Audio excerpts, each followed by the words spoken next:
All right, we are live. We are live through StreamYard rather than OBS today because OBS has decided to be a pain in the ASS, and I really had a couple of announcements that I needed to get out there and just flat ran out of patience, and I will not lie. All right, I just got the email. Should let me pull up my second screen over here. I see my incredibly surprised face. There we go. I'm just gonna like that for my own benefit. Okie dokie. Well, it is. Wow, that minion hat is really obnoxious. Crank him up out of frame. That's better.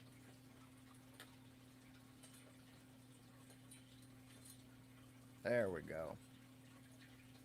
Yes, that was an old floor lamp that died and now does double duty as a hat stand. Which, if you have one of these lamps with the flexi heads and it dies on you, and you've got any kind of number of hats, that works out real well actually. So okay, why am I here? Why are you staring at me? Well,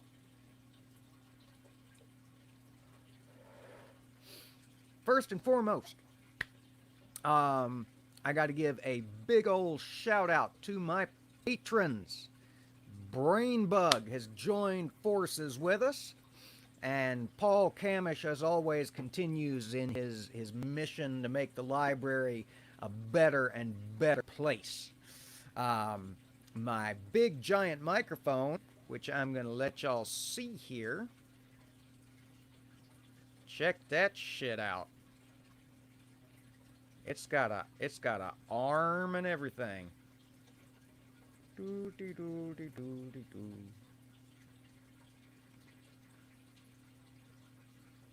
Get it a little bit in frame there. All right, so massive thank you to Brainbug for joining the Junk Shop Library Patreon. All righty. Now, a couple other quick announcements. This isn't going to be a full long stream for two reasons. One, I've been trying to get up an announcement stream all the blessed live long evening at this point, it seems. And number two, I have somehow, some way, gone and misplaced my Bible. So I can't do improv Bible study without my Bible. So I got to find it. One announcement is targeted to a particular member of this audience. Joan, I have not been ignoring you. I have seen and I have read your amazing and well thought through comments and agreed with them, as I so usually do. What I have not done is reply to them, because technology won't let me. Every time I have tried to respond to a comment in the last couple of weeks, the screen has frozen in a loading stage just after hitting post. And then I have been stranded and stuck. And if I leave and come back, it's as though the comment had never existed at all. So, please continue to comment. I will continue to read them and periodically attempt to communicate back with you. It's a real joy to have somebody actively engaging with the content I produce. It helps me feel I'm not just screaming into the void. Wow, that's a real good look at my new haircut. You like my new haircut? My new slightly unstable NB during a quarantine haircut? I kind of like it. Y'all probably picking up little dings and dongs from my phone here. I think I shall turn that off. Let's see. Let's see. I should have written this stuff down, y'all. I'm having trouble with OBS. I'm learning, but I'm still having trouble. I'm having to work so deep in the settings, I sometimes don't know if I'm going to ever find my way out. I'm thinking I may have to just use the stream here. Oh, hey, Wonder Lady. Very cute. I assume you're talking about my wacky haircut. I thank you so much. It's OBS issues. I need to talk to Nadine. I do. I did not think of that, and I don't know why. Dave's been helping me out a little bit, but yeah, I should shoot Nadine a message and see if she'd be willing to help me out with some of this, because it is driving me absolutely up one wall and across the ceiling and out among the stars.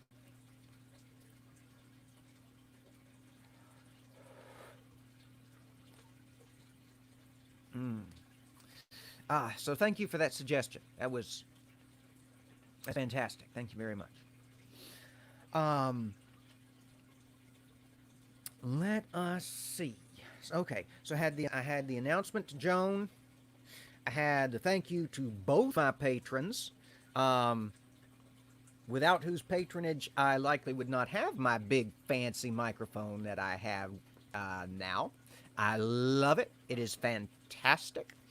When working in OBS, I can actually add a noise gate to it so that it doesn't pick up the sound of the fish tank, which I know is just a particularly charming element to watching videos filmed here in this part of the library. So I'm hoping to get those fixed so I can stream through OBS. Among other things, that also allows me to use the fantastic background that Math Pig set up for me. I love it.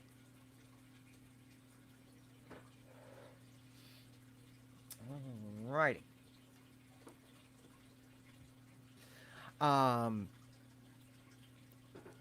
Faye, while I got you here, I want to thank you personally for all your help and your efforts during all of the Angie streams. Thank you for getting us off the ground with that and encouraging us so much as we continued. That was really fantastically helpful and much appreciated. I just wanted to make sure I said that explicitly. Let's see, what else did I have?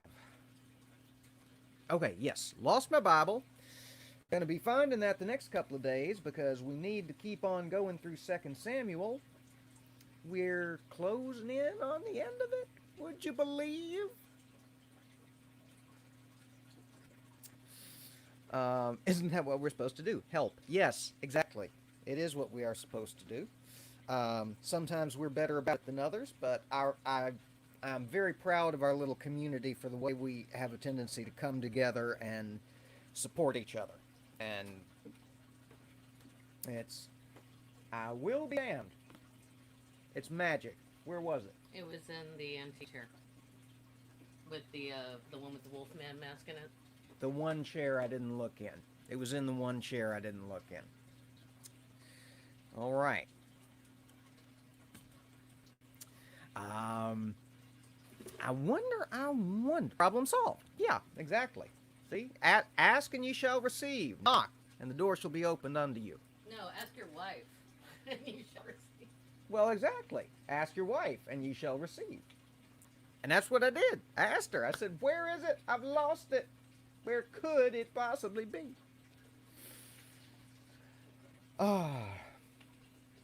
Okay, so those.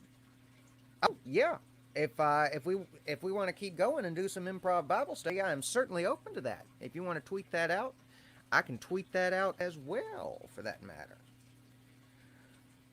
Fiddle-dee-dee, fiddle-dee-dee, the fly has married the bumblebee.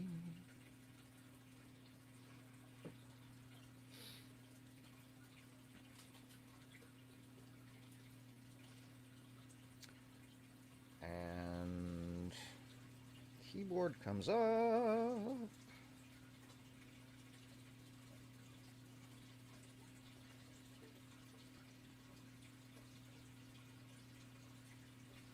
Oh, that's with an E, and then study.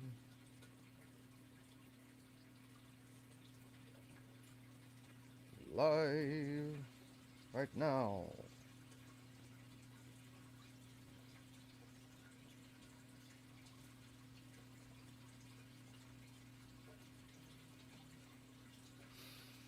Ah, thank you. Thank you, Faye. Fantastic. Thank you. Did I look into voice acting or audiobook reading? I've never looked into how one breaks into that market. I've done some stage acting in the past, which I know comes as just a terrible, terrible, shocking surprise to anybody who's watched me for more than about 5 damn seconds.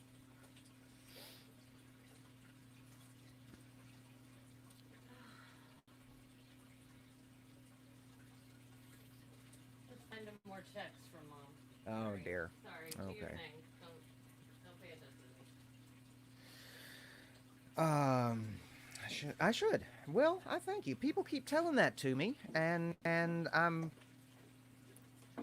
enough people have told it to me that I'm beginning to take the compliment, which is not an easy thing for me to do, as also I'm sure some of y'all have picked up on by this point.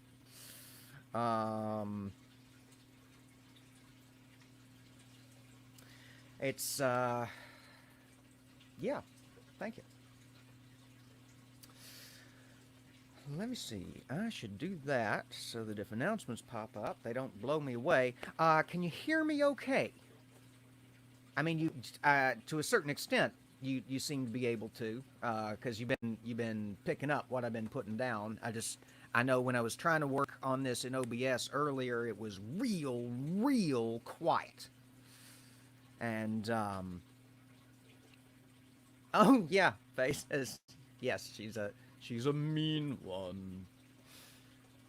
Oh, well, thank you. I appreciate your recommendation then, since you don't compliment. Crazy Catnip is here. Hello. I have no idea who might be joining us. Oh, there were some pops. I've got my pop filter here, but I've also been moving around a lot, and I hadn't quite figured out some of the ins and some of the outs of this microphone. I just got this yesterday and just got this set up today. So it's an experimental work in progress. Let's see. All right. Yeah, I have no idea who may be joining us. I'm not sure I've ever streamed at this time of day before. I've streamed significantly later, and I've streamed significantly earlier, and I've streamed in the middle of the goddamn night. But I've never streamed right in the thick of the evening, so I don't know whose time this is the best streaming time for. We shall see. And if it's just us three, we shall do fine with that as well. All right. Well, wow. Caught up by, hang on. Held for review. I'm actually going to have to pay attention to the chat. Let's see here. Check my... Yep, check that. Alrighty. Okay, well, enough preamble, I suppose. I've talked about the microphone. I've talked about my fantastic patrons. Once again, Ball Camish and Brainbug. Credit rolling right now at the bottom of the stream. Anybody watching this later on in the future who just happens to have stumbled across this and for some reason sat it out this far, welcome to the Junk Shop Library channel, where we do what we call improv Bible study. Our shtick is we read one chapter at a time of the King James Version of 1611, which we have recently renamed the Big Book of War Crimes and Outdated Regulations. And as you might suspect, with a change like that, we go through and we tear it a merciless new one. No mercy, no quarter. No more than God would expect or allow.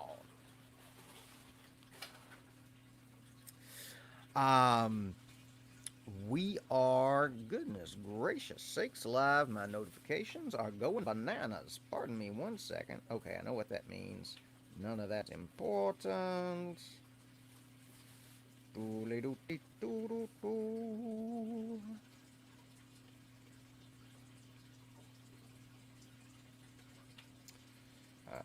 gotta respond to that real quick.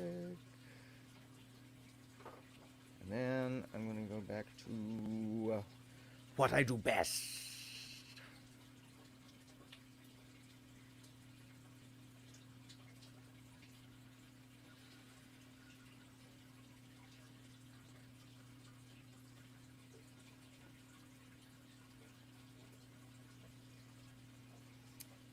And in a moment of unbelievable self-aggrandizement, I retweet tweets that are tweeting about me. Hey, Mr. Shadow Kitty. Good to see you again. You braved another one of these streams after having seen some of the disaster piece theater that we were working with earlier.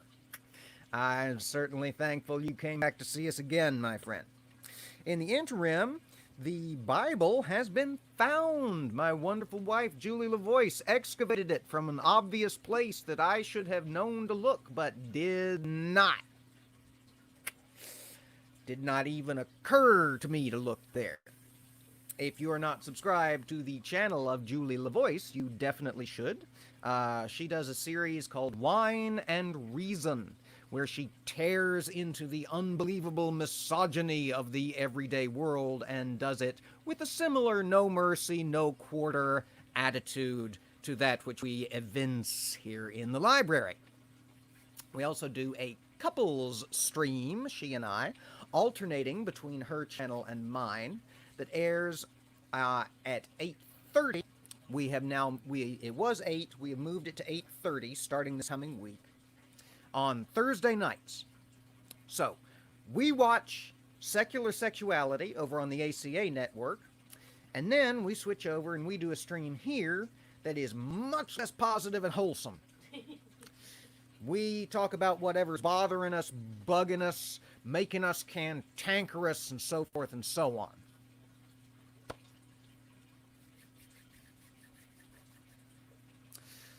All right. Oh, Faith, I'm sorry. Sorry you don't feel great today.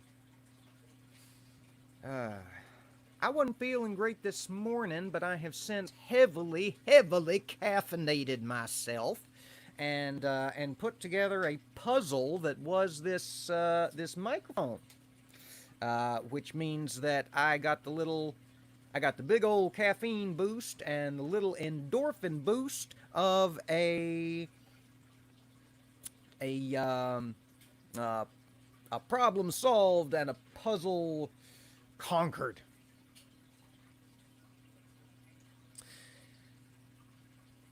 Faye says she needs me and Julie to read a short story and deconstruct it. Yeah. That could be interesting. I'm willing to do that. I'm sure y'all know, but for anybody watching who does not, Julie has advanced degrees in English and taught English composition and literature for an absolutely ridiculous amount of time. What was it, my darling? 12 years? 14. 14 years, God in heaven. So yeah, I would certainly give it the old college try, but she would kick my ass at that. Not that it's a competition.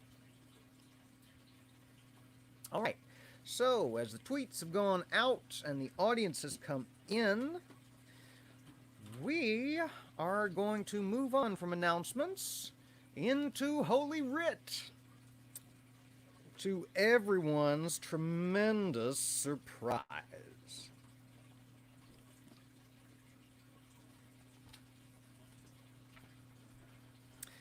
Now, where the hell were we? It has been a while since we last dove into Big Book of War Crimes and outdated regulations. We did a couple of real good streams. We plowed through a great deal of the book of 2 Samuel. We had some great discussions in the chat. Oh, you want it to be the yellow wallpaper. I have heard her talk about the yellow wallpaper. I think that's an excellent idea. And at this point, it's got to be in the public domain, doesn't it? What's the cutoff for public domain at this point? 43, 44? So yeah, you know that's in a public domain by now, which means we could read the entirety of it on the stream. Not have to worry about getting copyright slapped by Simon & Schuster. Okay, I know where we were, because we left off with the long, self-aggrandizing prayer of David in chapter 22, and we've got 23 and 24 yet to go, so today we will finish out the book of 2 Samuel. Show. Fever. Fever is terrible.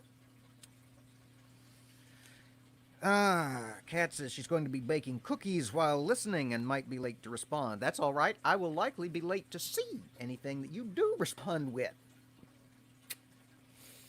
Because you know how bad the lag on my end of things is. I'll get comfortable in this chair here in a minute. Alrighty. So, chapter 23 of book of 2 Samuel.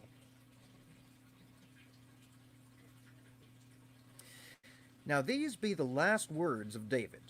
David, the son of Jesse, said, and the man who was raised up on high, the anointed of the God of Jacob, and the sweet psalmist of Israel, said, the Spirit of the Lord spake by me, and his word was in my tongue. The God of Israel said, the rock of Israel spake to me. He that ruleth over men must be just, ruling in the fear of God. And he shall be as the light of the morning when the sun riseth, even a morning without clouds, as the tender grass springeth out of the earth by clear shining after rain. Although my house be not so with God, yet he hath made with me an everlasting covenant, ordered in all things and sure. For this is all my salvation, and all my desire, although he make it not to grow. But the sons of Belial shall be all of them as thorns thrust away, because they cannot be taken with hands. But the man that shall touch them must be fenced with iron and the staff of a spear, and they shall be utterly burned with fire in the same place. These be the names of the mighty men whom David had. The Tachmonite that sat in the seat, chief among the captains, the same was Adino the Eznite. He lift up his spear against 800, whom he slew at one time. And after him was Eleazar, the son of Dodo the Ahohite, one of the 3 mighty men with David, when they defied the Philistines that were there gathered together to battle, and the men of Israel were gone away. He arose and smote the Philistines until his hand was weary, and his hand clave unto the sword. And the Lord wrought a great victory that day, and the people returned after him only to spoil. And after him was Shammah, the son of Agi, the Hararite. And the Philistines were gathered into a troop where was a piece of ground full of lentils, and the people fled from the Philistines. But he stood in the midst of the ground, and defended it, and slew the Philistines, and the Lord wrought a great victory. And 3 of the 30 chief went down, and came to David in the harvest time, unto the cave of Adullam, and the troop of the Philistines pitched in the valley of Rephaim. And David was then in an hold, and the garrison of the Philistines was then in Bethlehem. And David longed, and said, Oh, that one would give me drink of the water of the well of Bethlehem, which is by the gate. And the 3 mighty men brake through the host of the Philistines, drew water out of the well of Bethlehem that was by the gate, and took it and brought it to David. Nevertheless, he would not drink thereof, but poured it out unto the Lord. And he said, Be it far from me, O Lord, that I should do this. Is not this the blood of the men that went in jeopardy of their lives? Therefore he would not drink it.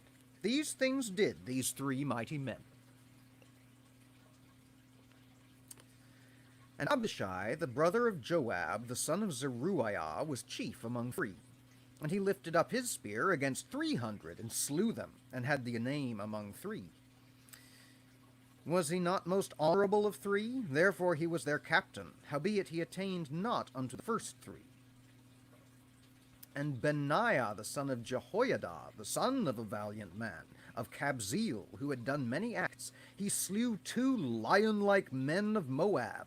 He went down also and slew a lion in the midst of a pit in time of snow. And he slew an Egyptian, a goodly man, and the Egyptian had a spear in his hand.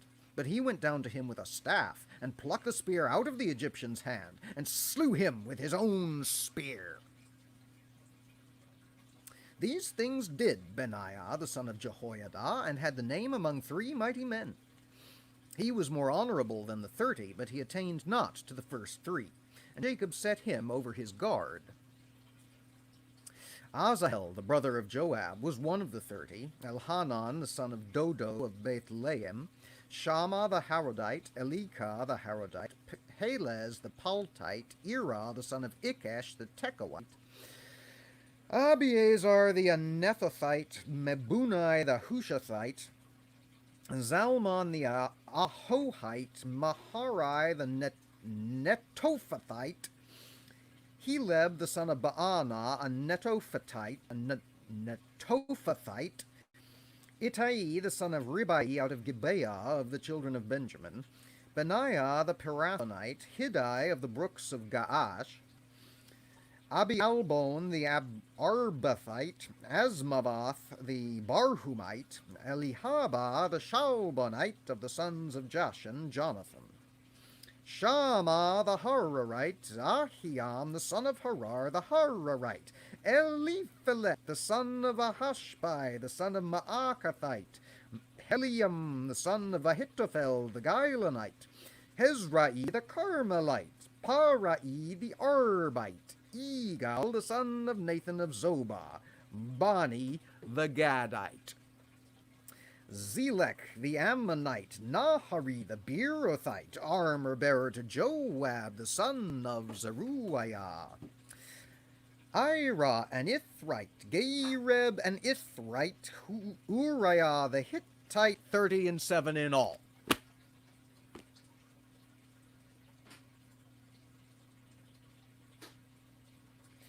Aren't you glad you stuck around through the announcements for that shit?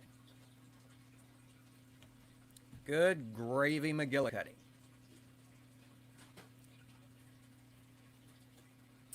All right. Well, that was about as interesting as watching toast cook, wasn't it? It does, however, include one of my absolute favorite Bible studies from long gone since when I was a little bitty kid. The story of David's 3 mightiest men. Men who were known for slaying hundreds at a time of the stormtroopers. I mean the Philistines.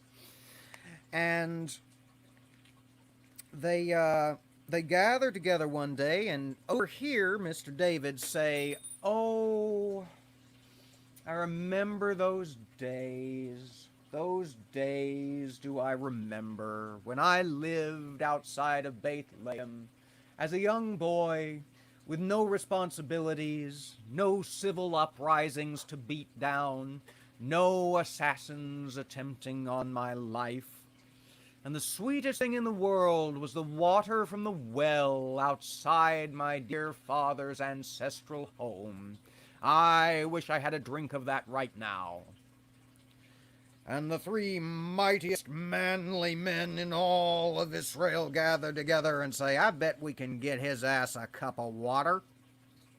And they set off so to do.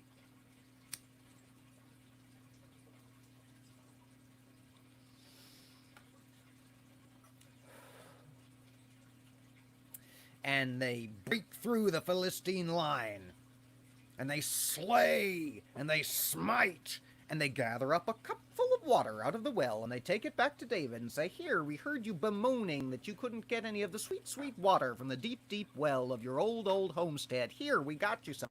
And he says, "Oh my gosh, thank you so much. Lord, far be it from me to drink this, for they risked their lives to bring it to me, and so I pour it out in the dirt as an offering unto you." The response of the three mighty men is not recorded.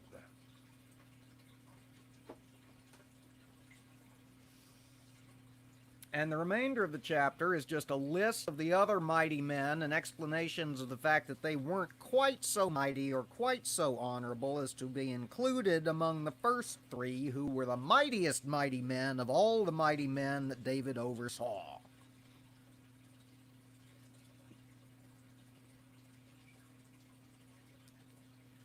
God, the history books. If it's not horrible massacre stuff, it's tedious, tedious, tedious.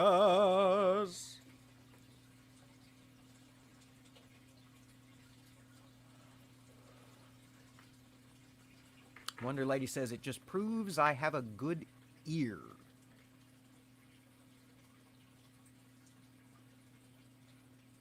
In response to what? Sorry, I didn't see that when it came up live, so I don't know. Mr. Shadow Kitty says, "Great pentameter." Thank you, Mr. Shadow Kitty.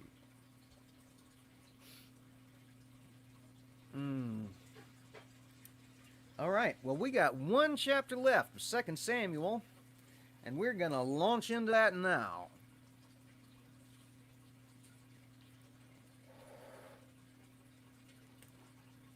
Let's see. Oh, reading the cadence. Thank you. It spoke to me.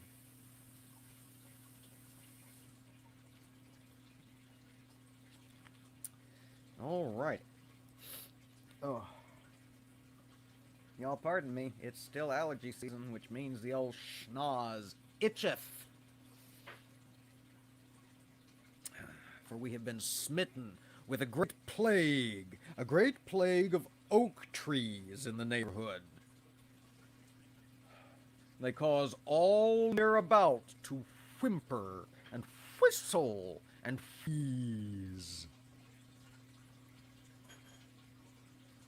Don't need no prophet. I could write this shit. 24th and final chapter of 2 Samuel.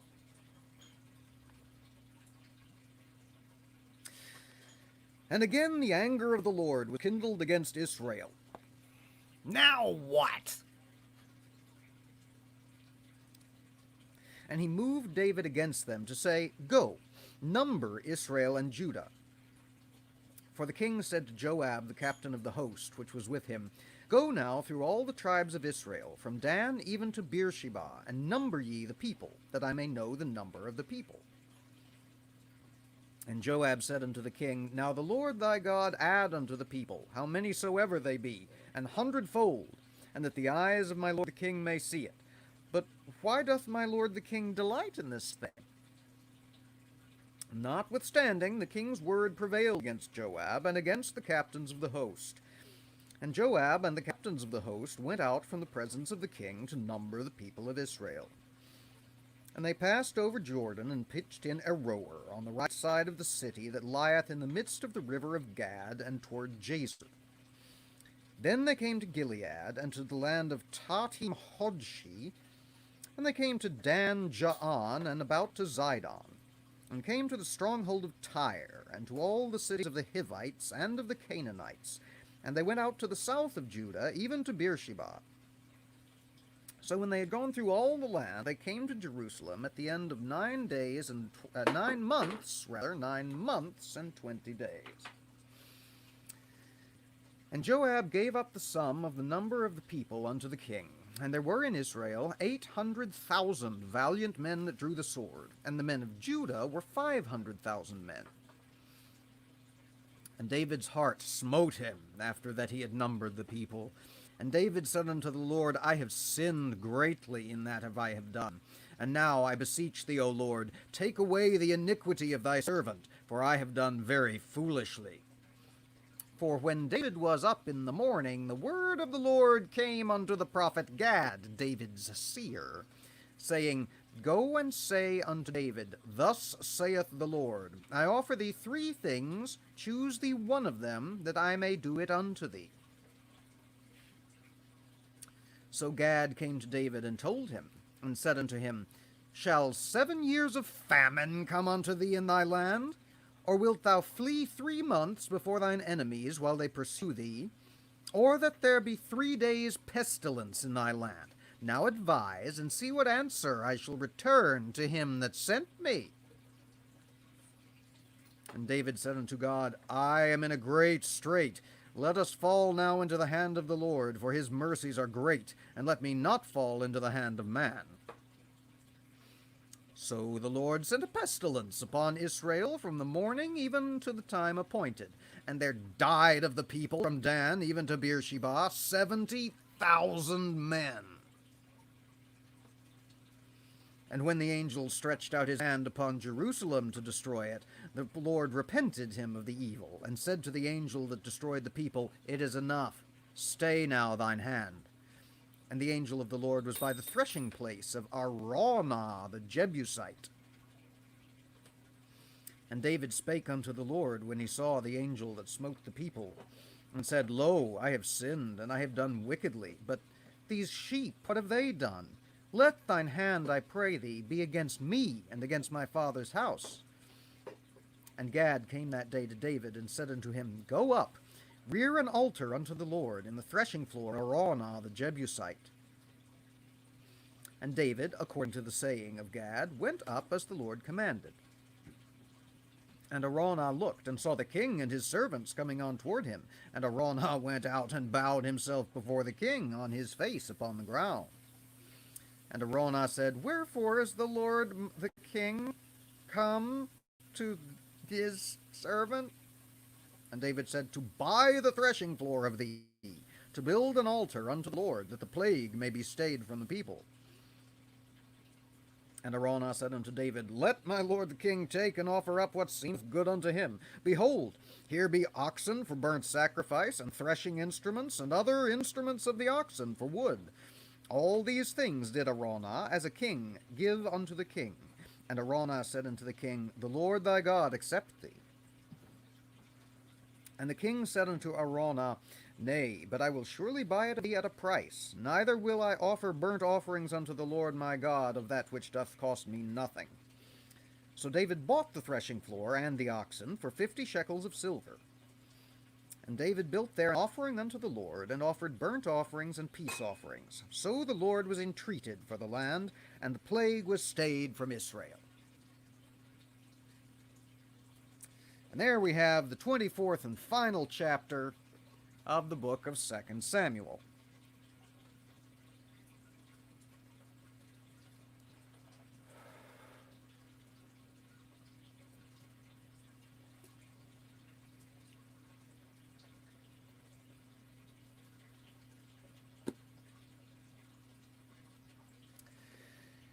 A more indecisive or easily confused or mind change having character I would be hard pressed to name than this Yahweh, the big bad of the big book of war crimes and outdated regulations. Just remember, the doctrine of all-knowing does not come from the Old Testament, at least not so far. We got God being caught off guard and screwing up all over the place and repentething of things he hath made, cheating at wrestling because he couldn't get the better of an ordinary human man. You remember that? Had to dick punch his way out of a wrestling match that he had entered into with some mere mortal. We don't talk about that one much.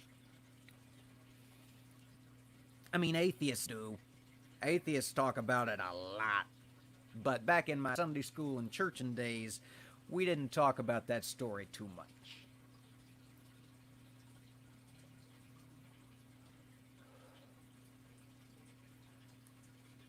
All right.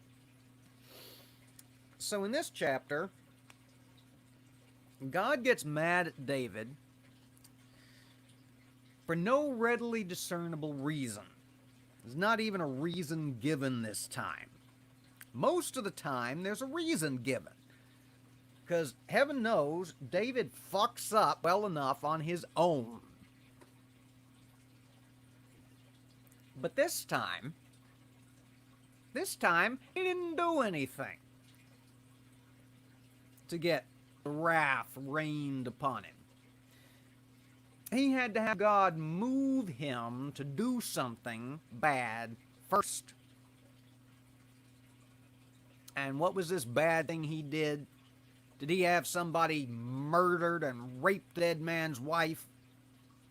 Did he worship other gods? Did he go astray? Did he smite another anointed of the Lord? Nope. Nope. Nope. Nope. What'd he do? He took a census. Bad David. Naughty. Naughty, naughty, naughty. Taking a census. All right. The reasoning, such as it was, with which this was always explained to me back in my Sunday school and churching days,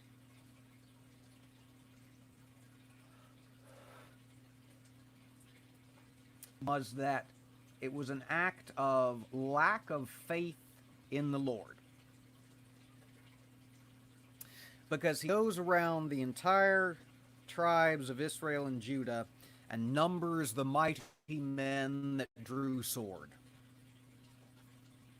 Not the weak, not the blind, not the orphan, not the widow, not the crippled and the blind and the lame and the infirm and the little old ladies. No. Just the warrior men. Which means he's checking to see if he's ready for battle, and if so, against what size force. Instead of relying on the Lord God to strengthen his strong right arm and bring the enemies crushing down before him, regardless of the imbalance in army size. That's how it was explained to me. What was not ever explained to me was, satisfactorily anyway, was why God moved David to do this faithless census to begin with. Right? But of course, throughout the books of Samuel, God has not necessarily acted with the greatest, most penetrable logic. He keeps doing the Yahweh thing and changing his mind and making shit up and sending evil spirits at people.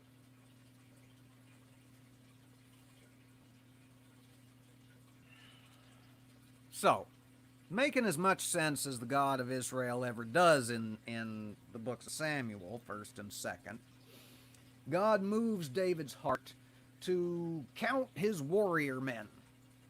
And so David counts his warrior men, and it takes the better part of a year. Don't know where that voice came from. And then, once that's all done, he takes the number, and while he's looking over his mighty men's spreadsheet, Gad, the seer, comes to him and says, "Naughty, naughty, naughty." So here's the thing. God didn't like that you conducted a census. And I know you have no idea where the idea to take a census came into your head from, but God doesn't like that you followed through on it. So he offers you a choice of plagues. Would you believe it? A choice. He says, you can have 7 years worth of famine, or you can be in exile for 3 months, being chased by your fellow man, or you can have a 3-day pestilence. David says, I'm more afraid of the Philistines than I am of God, because God, as we know, is a merciful one.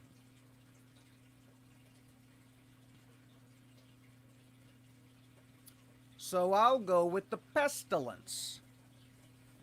And God says, okay, here, have some pestilence, and 70,000 men die. 70,000.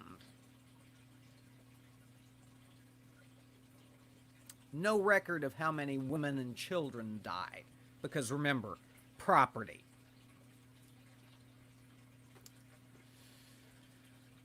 So, the angel of plague has gone through the land, smiting here, smiting there, smiting everywhere. And gets to Jerusalem. And God says, yeah, that's enough. Don't bother about smiting in Jerusalem. The angel says, all right. When he's within eye shot of David, because you notice it says David sees the angel of pestilence. And David cries out to the Lord and says, all right, we've had our 3 days of pestilence. We've taken our punishment. Now how can we make up our sin to you? And God says, go over to Mr. Araunah's house and build an altar in the middle of his barn. David says, okay, works for me. He goes over to Mr. Araunah's house. Mr. Araunah comes out, falls flat on his face, and says, what do you here, O king? And the king says, well, I'm here to buy your barn because I'm going to put up an altar here. Mr. Araunah says, you want to build an altar in my barn? Here, take the barn. Take some oxen for the burnt offering. Take the yokes and stuff of the oxen. Use those as kindling for the burnt offering. In no way will I stand between you and sacrifices made unto the Lord in this time of pestilence and great misery. And David says, nah, I really insist on buying it because I really want this to count as a sacrifice. And if all I do is set up an altar in somebody else's barn and kill some oxen that were given to me for free and use kindling that was given to them for free to set them on fire, that doesn't really have great personal sacrifice written all over it now, does it? So he insists on giving Mr. Arana,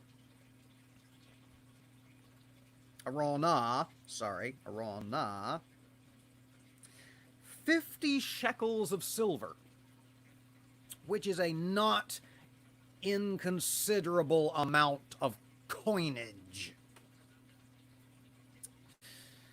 And so then, having bought the barn and the oxen and the kindling, he does what you do to appease this vengeful, blood-sniffing god. He kills the animals, chops them up, piles them up, sets them on fire.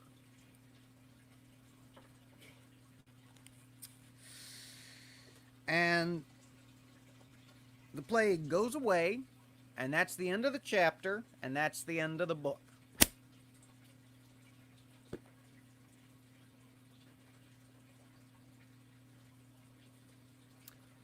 Weird fucking book, y'all.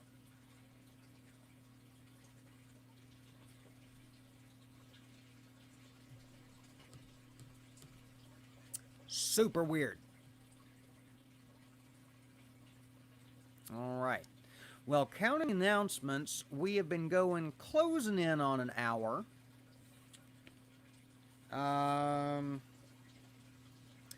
The first chapter of the first book of the Kings is a little on the long side. And if we add that on, we're looking at least a 90-minute stream. And given the long, rambling, and slightly technologically challenged intro, I don't think we really can justify that. You all right if we bail out of here at this point, having wrapped 2 Samuel? You got any burning desire to launch into 1 Kings, you let me know and we'll do it anyway. How say ye of the audience?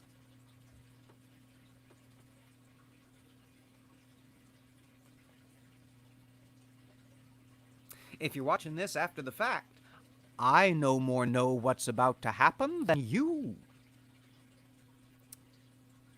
Comrade 94, greetings. I do not know you, my friend. Welcome. We're probably just wrapping up here, I'm afraid. I'd welcome you to go back and watch this episode from the beginning here once it loads and processes and everything. It's there's a little bit of a bobble at the beginning while I'm still getting used to some technological stuff. Wonder Lady says she's chilled, been listening. Well, with the arrival of a new audience member, I'm thinking we might go ahead and do one more chapter. See how easy I am? I just want the attention. Why do any of us do this, really? Come on. Now,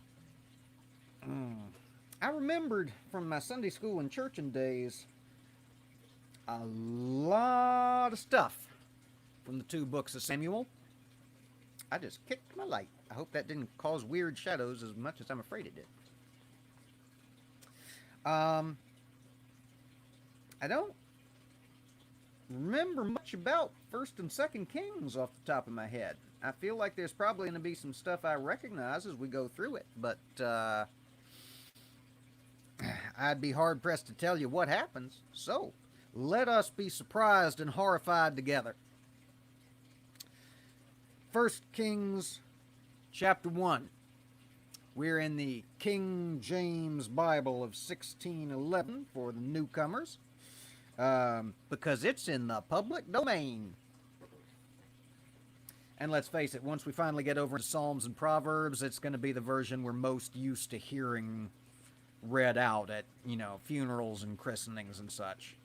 He maketh me to lie down in green pastures. He leadeth me beside the still waters. He restoreth my soul. When you hear that in some of the new modern translations, it just kind of grates on your ears a little.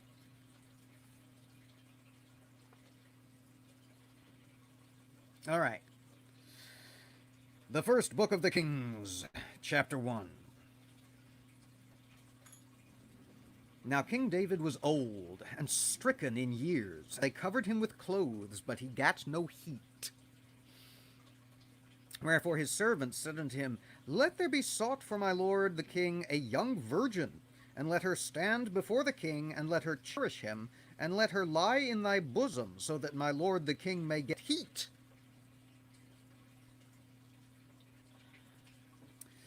So they sought for a fair damsel throughout all the coasts of Israel, and found Abishag a Shunammite, and brought her to the king. And the damsel was very fair, and cherished the king, and ministered to him, but the king knew her not.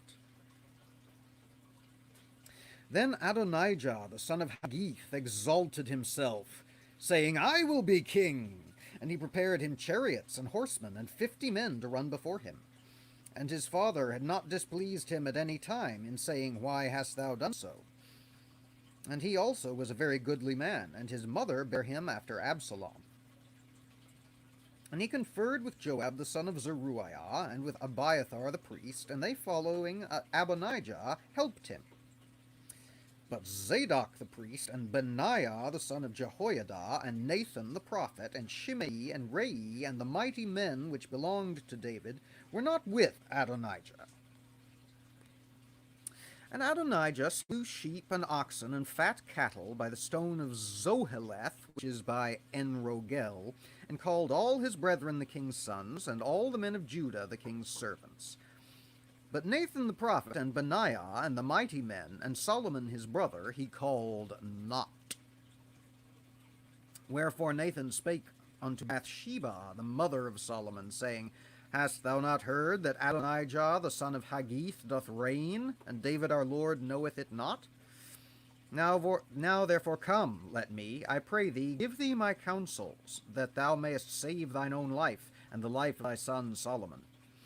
Go and get thee in unto King David, and say unto him, Didst not thou, my lord, O king, swear unto thine handmaid, saying, Assuredly Solomon thy son shall reign after me, and he shall sit upon my throne? Then why doth Adonijah reign? Behold, while thou yet talkest there with the king, I also will come in after thee, and confirm thy words. And Bathsheba went in unto the king into the chamber, and the king was very old, and Abishag the Shunammite ministered unto the king. And Bathsheba bowed and did obeisance unto the king, and the king said, What wouldest thou? And she said unto him, My lord, thou swearest by the Lord thy God unto thine handmaid, saying, Assuredly Solomon thy son shall reign after me, and he shall sit upon my throne. And now, behold, Adonijah reigneth. And now, my lord the king, knowest it not. And he hath slain oxen and fat cattle and sheep in abundance, and hath called all the sons of the king, and Abiathar the priest, and Joab the captain of the host, but Solomon thy servant hath he not called. And thou, my lord the king, the eyes of all Israel are upon thee, that thou shouldest tell them who shall sit on the throne of my lord the king after him. Otherwise it shall come to pass, when my lord the king shall sleep with his fathers, that I and my son Solomon shall be counted offenders. And lo, while she yet talked with the king, Nathan the prophet also came in. And they told the king, saying, Behold, Nathan the prophet. And when he was come in before the king, he bowed himself before the king with his face to the ground. And Nathan said, My lord, O king, hast thou said, Adonijah shall reign after me, and he shall sit upon my throne? For he is gone down this day, and hath slain oxen, and fat cattle, and sheep in abundance, and hath called all the king's sons, and the captains of the host, and Abiathar the priest, and behold, they eat and drink before him, and say, God save King Adonijah. But me, even me thy servant, and Zadok the priest, and Benaiah the son of Jehoiada, and thy servant Solomon, hath he not called.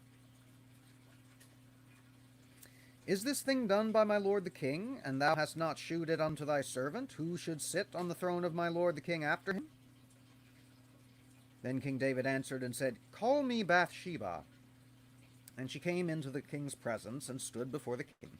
And the king sware, and said, As the Lord liveth, that hath redeemed my soul out of all distress, even as I swear unto thee by the Lord God of Israel, saying, Assuredly Solomon thy son shall reign after me, and he shall sit upon my throne in my stead, even so will I certainly do this day.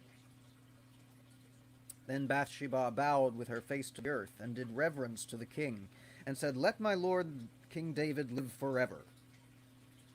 And King David said, Call me Zadok the priest, and Nathan the prophet, and Benaiah the son of Jehoiada. And they came before the king. The king also said to them, Take with you the servants of your lord, and cause Solomon my son to ride upon mine mule, and bring him down to Gihon. And let Zadok the priest and Nathan the prophet anoint him there king over Israel, and blow ye with the trumpet, and say, God save ye King Solomon. Then ye shall come up after him, and he may come and sit upon my throne, for he shall be king in my stead, and I have appointed him to be ruler over Israel and over Judah. And Benaiah the son of Jehoiada answered the king, and said, Amen. The Lord God of my lord the king says so too. And the Lord hath been with my lord the king, even so be he with Solomon, and make his throne greater than the throne of my lord King David. So Zadok the priest, and Nathan the prophet, and Benaiah the son of Jehoiada, and the Cherethites and the Pelethites went down, and caused Solomon to ride upon King David's mule, and brought him to Gihon.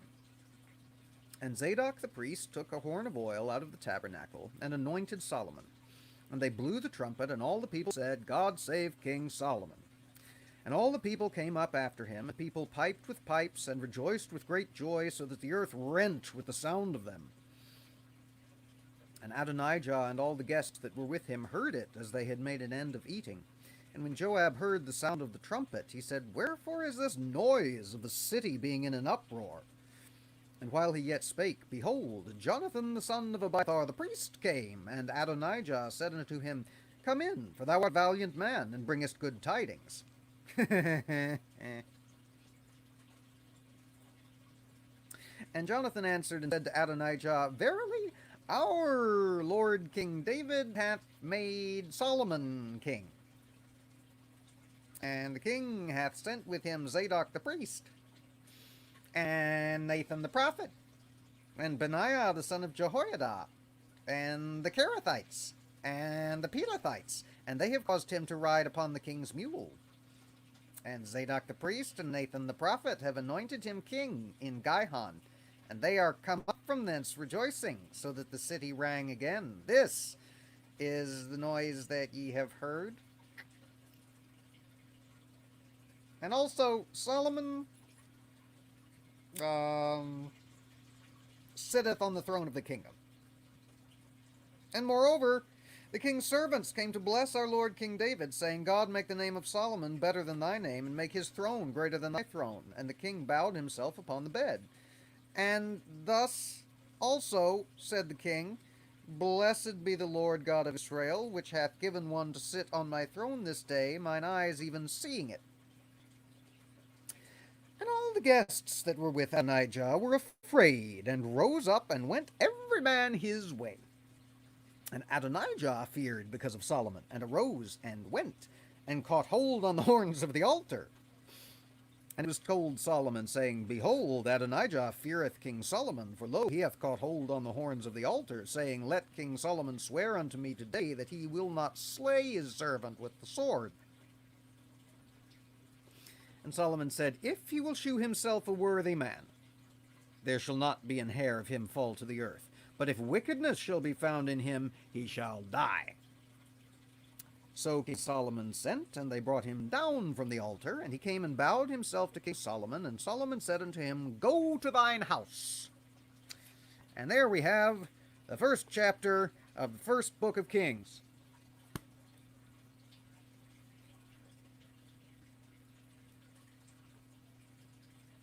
Another bloody civil war. I mean, not Not bloody in the murdery sense, but bloody in the British sense. Another fucking civil war, or at least the the rumor and the percolation of one. So one of King David's sons, one Adonijah, gets him delusions of grandeur and decides not to wait for his pappy to anoint a successor. Just up and says, I'm going to be the next king over Israel.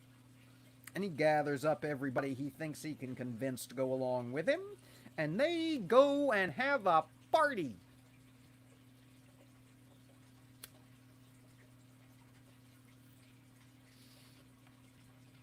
But Zadok and Abiathar and David's mighty men and a handful of other hardcore loyalists he doesn't even bother to invite.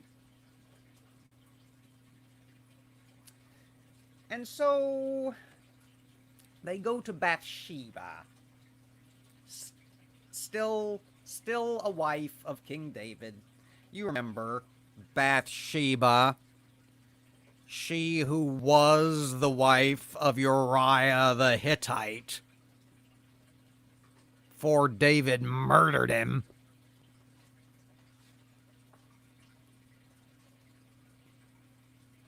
They go to Bathsheba. They say, you remember back in the day before David got all ancient and slightly senile and shit, and he promised you that your son would be king after him? She says, of course I remember that. It's hardly the sort of thing that a mother forgets, now is it?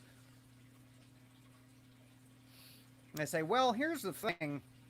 You know Abijah, son of the other wife? She says, well, yeah, I'm familiar with young Master Abijah.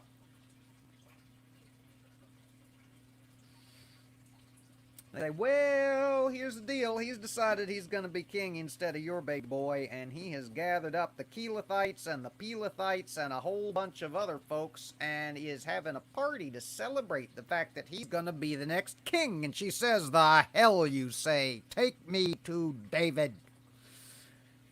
So they take her to David, and she says, hey, you remember back in the day before you got all senile and half dead and shit, when you promised me that my little boy Solomon was going to be king after you? And he says, well, of course, it's hardly the kind of thing a father forgets, is it?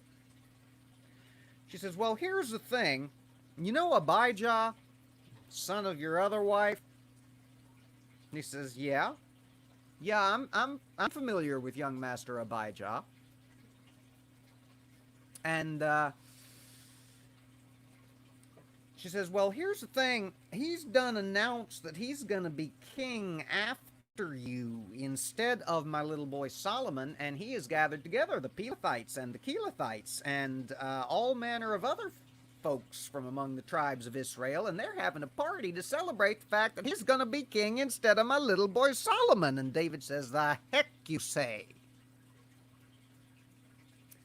And Prophet Nathan comes in and says exactly the same damn thing. David says, all right, we got to do this all ceremonial and shit. We got to do this the right way and the public way. So I want you and the priest. Who was it? Zadok? Was it Zadok the priest? I want you and the priest and some other folks to go down to the traditional king anointing place, and I want you to traditional king anoint my little boy Solomon. And so they do. And the David loyalists then proceed to throw them own selves a huge party. And it's so loud and so raucous that it can be heard clear over on the other side of the city. I'll get this which side of the screen is the one that's visible one of these days. Clear over on the other side of the city where Mr. Abijah and his troop are just finishing up their party. And Abijah says, what the fuck is all that racket? And this guy comes in, says, "Hey, Abijah." He says, "Hey, what's his face?" Good old what's his face says, I got something you're probably gonna take as bad news." Abijah says, "Oh, just spill it. What's going on? What's all the ruckus?" And the guy says, "Well, here's the thing. Apparently David promised the kingship and the throne and all that to young Master Solomon, the son of your father's other wife. One of your father's other wives." And Abijah says, "Well, shit." And all of the Abijah loyalist faction that had split off from the tribes of Judah and the tribes of Israel, well, they kind of collectively and en masse say, "Oh, shit," too, and they leave. They just up and split. Gone. Gone are they, gone, I say. Mr. Abijah says, "He gonna kill my ass. He's gonna kill me. He's gonna kill me dead. D-E-D, dead." So he hightails it over to the temple and claims sanctuary there, grabbing hold of the horns of the altar.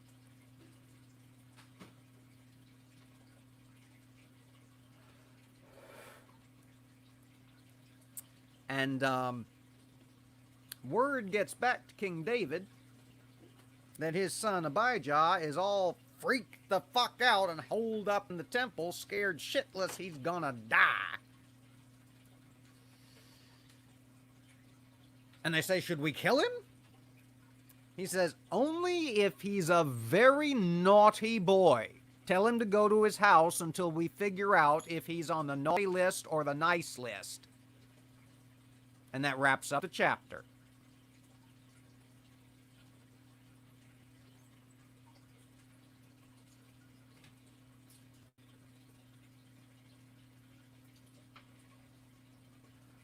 Not a lot to get your teeth into in this first chapter of 1 Kings. There's the picking out of... No, I'm not going to say what's her name, because it's a woman with a name, which is just as rare in this part of the Bible as it ever was earlier on.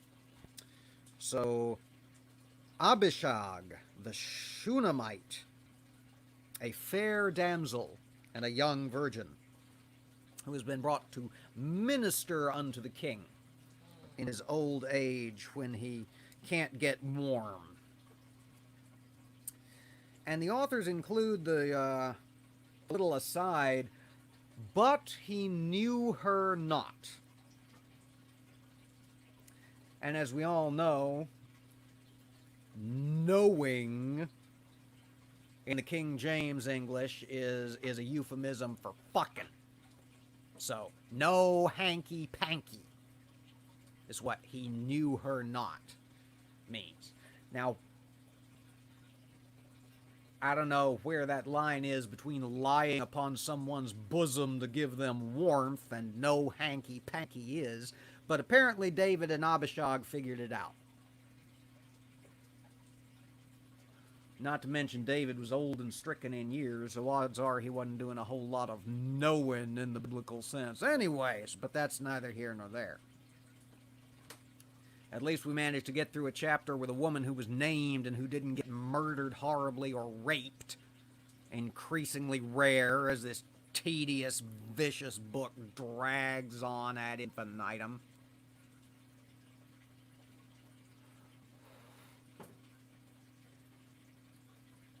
I didn't remember this chapter either. I remembered the story of the young woman who was brought to the aged King David to keep him warm. But I just always assumed that was kind of a euphemism for saying they brought him some nice young thing to make his final days more pleasant. I don't recall the aside and the explanation that would have necessitated. He knew her not.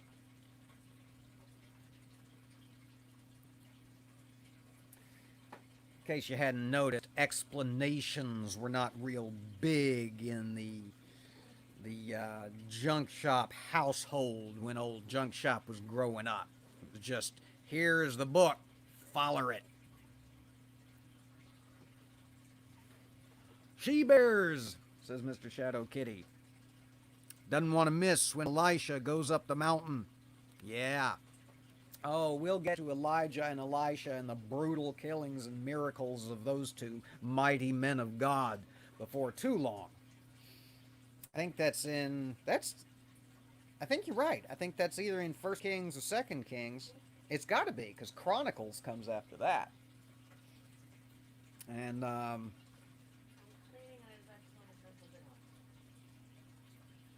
don't remember a great deal of formative year scripture readings taking place in the books of Chronicles. I could be wrong. It's been a long fucking time since I've read most of this shit, as y'all know. Which is why it's improv Bible study and not long studying Bible study with Junk Shop.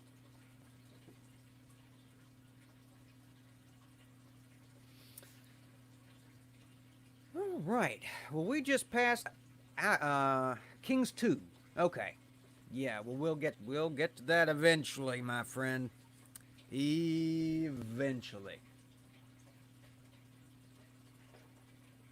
Well, we passed the hour and a quarter mark, and I think I'm going to wrap up here, just so that I don't end up with such a long live stream that nobody watches it back after the fact. I thank y'all so much for being here. I know a couple of y'all popped into streams while I was trying to figure out how to stream over through OBS and having such an absolute joyous time of that. And yet you came back anyway, some of you time and time again. And I am most grateful for that.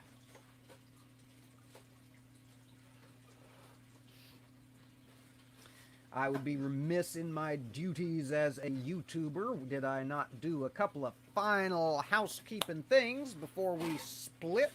If you have made it this far and you liked what you've seen, make sure to hit that thumbs up on your way out. Those little thumbs ups really do help me. Any kind of engagement with the channel helps me a lot. If you want to leave a comment, I would appreciate any of your thoughts and feedback there. Comment section is always open, and I don't do a lot of moderation of that. I also don't do a lot of replying there, but that's just some kind of weird technical glitch I've been having the last couple of weeks, and I'm hoping to get that sorted out soon, so I'll be able to converse with y'all in the comments section, which is one of my favorite things. Now, I gotta change my banner real quick, especially for anybody watching this after the fact who may not know. Old Junk Shop got himself a Patreon. If you're so inclined in these trying and, let's face it, belt-tightening times, you can throw as little as $1 a month my way over at patreon.com/JunkshopLibrary.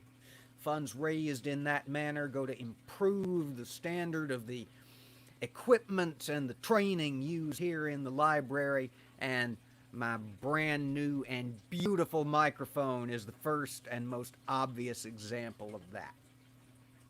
Before we leave out of here, I want to put up the other banner once more real quick, because I do have to say an immense thank you to both of my patrons, Paul Camish and Brainbug, who are people who have seen fit to throw actual money at the efforts here in the library, which I don't fully understand, but do greatly appreciate. You make this shit happen, my friends. as do those of y'all in the comments. Y'all coming and commenting and engaging in the side chat. It's the community aspect of this that I love. I love talking with y'all and linking to y'all and coming together to do fundraisers with y'all. And it's just my favorite thing in the world right now, is this community that we have built here and that we continue to build.